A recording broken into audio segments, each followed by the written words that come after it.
SIR এর নথি যাচাইয়ে এবার বাংলায় ঝাড়খণ্ড ওড়িশা থেকে জুডিশিয়াল অফিসারদের নিয়োগের নির্দেশ দিয়েছে প্রধান বিচারপতি সূর্যকান্ত, বিচারপতি জয়মাল্য বাগচি ও বিচারপতি জে ভিফুল পাঞ্চৌলির বেঞ্চ।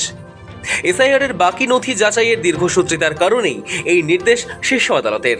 পাশাপাশি মঙ্গলবার সুপ্রিম কোর্টে এসআইআর মামলার শুনানিতে আরও একটি গুরুত্বপূর্ণ পর্যবেক্ষণ রয়েছে। মঙ্গলবারের শুনানিতে উঠে আসে বাংলার আধার জালিয়াতির অভিযোগের প্রসঙ্গ। সুপ্রিম কোর্টের নির্দেশ অনুযায়ী আধার কার্ড এবং অ্যাডমিট কার্ড গ্রহণযোগ্য নথি হিসেবে মান্যতা পাবে। 14 ফেব্রুয়ারি পর্যন্ত কাট অফ ডেট অনুযায়ী ডকুমেন্টস গৃহীত হবে। দায়িত্বে থাকা জুডিশিয়াল অফিসারকে তথ্য এবং ডকুমেন্টসের গ্রহণযোগ্যতা সম্পর্কে বোঝানোর দায়িত্ব থাকবে ইআরও এবং এইআরওর ওপর। 14 তারিখ পর্যন্ত যে যত ডকুমেন্ট সাবমিট করেছে ইআরওদের কাছে আছে, সেই ইআরওরা সেই ডকুমেন্ট সমস্ত প্লেস করে তাদের যা বক্তব্য আছে তারা সেটা প্রিসাইডিং অফিসার মানে জজেদের কাছে সেগুলো দেবে এবং সেই অনুযায়ী তারপর তারা ডিসাইড করবে। যা যা ছিল সেই ভিত্তিতে সমস্ত কিছু ডিসাইড করা হবে। বিহারের ইলেকশনের সময় যে কতগুলো ডকুমেন্ট ছিল সেই ডকুমেন্টগুলো তো আছে, তার সঙ্গে আধার আছে, তার সঙ্গে হচ্ছে অ্যাডমিট কার্ড, মাধ্যমিক উচ্চ মাধ্যমিকের অ্যাডমিট কার্ড আছে। পশ্চিমবঙ্গে এসআইআর সংক্রান্ত মামলার শুনানি চলাকালীন বেশ কয়েকটি প্রশ্নগুলি উঠে আসে সুপ্রিম কোর্টে। আধার কার্ড কি নাগরিকত্বের প্রমাণ নাকি স্রেফ পরিচয়পত্র? আর যদি সেই পরিচয়পত্র তৈরিতেই জালিয়াতির কালো ছায়া পড়ে তাহলে তার দায় কার? এই প্রশ্নগুলি উঠতেই প্রধান বিচারপতি সূর্যকান্ত, বিচারপতি জয়মাল্য বাগচি এবং বিচারপতি বিপিন পাঞ্চৌলির বেঞ্চ স্পষ্ট করে দেয়, আধার কার্ডের জালিয়াতি বা অপব্যবহার রোখার দায়িত্ব আদালতের নয়, বরং কেন্দ্রীয় সরকারের। রোহিঙ্গাদের আধার ও আইনি সংঘাত। এসআইআর মামলার শুনানি চলাকালীন বিজেপি নেতা তথা আইনজীবী অশ্বিনী উপাধ্যায় অভিযোগ করেন, পশ্চিমবঙ্গে দেদার ভুয়ো আধার কার্ড তৈরি হচ্ছে। তার দাবি, বিশেষ করে রোহিঙ্গাদের জন্য ইন্ডাস্ট্রিয়াল স্কেলে এই জালিয়াতি চলছে, যা পরবর্তীকালে ভোটার তালিকায় প্রভাব ফেলতে পারে। তিনি এ বিষয়ে আদালতের হস্তক্ষেপ ও স্পষ্ট নির্দেশিকা দাবি করেন। পাল্টা পর্যবেক্ষণে বিচারপতি জয়মাল্য বাগচি জানান, এই ধরনের অভিযোগ গুরুতর হলে কেন্দ্রীয় সরকারের দ্বারস্থ হতে পারেন। প্রয়োজনে রিপ্রেজেন্টেশন অফ পিপলস অ্যাক্ট বা জনপ্রতিনিধিত্ব আইন সংশোধনের জন্য কেন্দ্রের কাছে আবেদন জানাতে পারেন তিনি। বিচারপতি বাগচির কথায়, যদি আধার কার্ডের মতো নথি জাল করা হয়ে থাকে তবে আইনগতভাবেই তা নিয়ন্ত্রণ করতে হবে।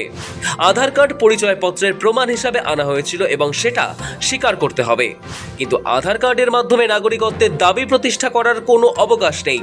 শীর্ষ আদালত মনে করিয়ে দিয়েছে যে প্রতিটি বিষয়ে একটি নির্দিষ্ট প্রশাসনিক এখতিয়ার থাকে।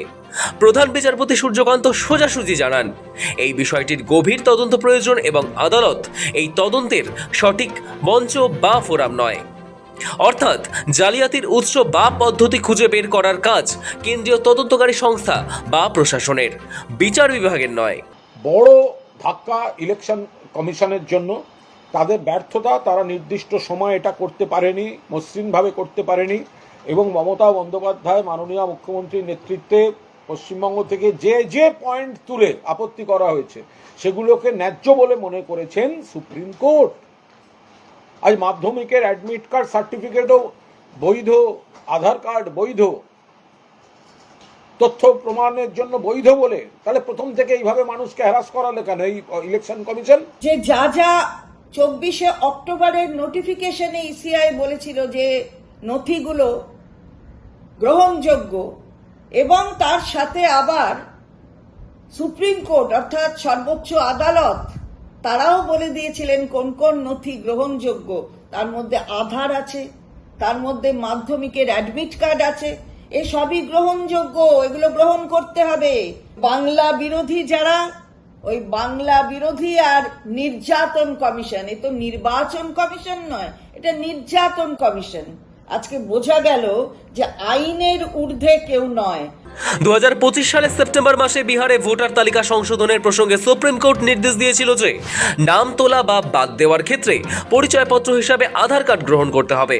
1950 সালে জনপ্রতিনিধিত্ব আইনের 23-এর 4 ধারা অনুযায়ী পরিচয় প্রমাণের জন্য যে নথিগুলির তালিকা রয়েছে আধার কার্ড তার মধ্যে অন্যতম।